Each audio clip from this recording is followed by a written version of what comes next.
Anya, what's Russia bringing to the table at this year's BRICS summit?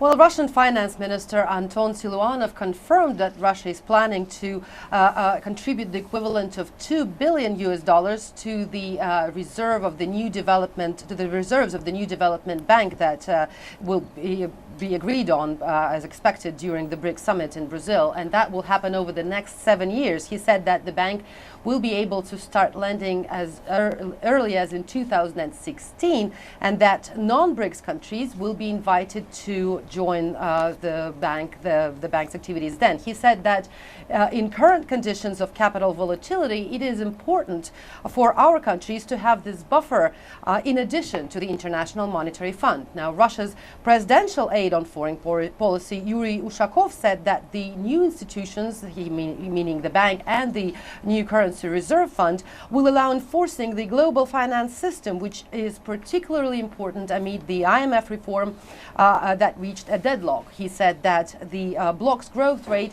is above the global average and that its political and economic weight is increasing. And Ushakov also said that the summit's first day on Tuesday is planned to end with a declaration and a plan of action.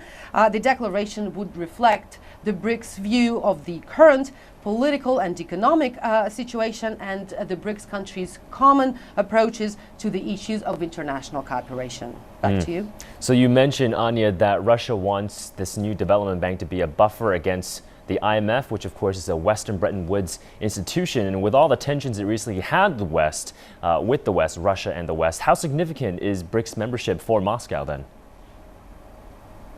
Certainly very significant. While Russia at the moment is the largest emerging market in the world, its economy is now experiencing a serious slowdown, partly because for the reason of economic sanctions imposed by the West over Russia's incorporation of Crimea earlier this year. And now certainly Moscow is more than ever interested in boosting its cooperation with the BRICS nations. And presidential aide Yuri Ushakov declared that Moscow expects the leaders of the BRICS nations to discuss international issues as well, in addition to financial and economic issues, and that would include the situation in Ukraine.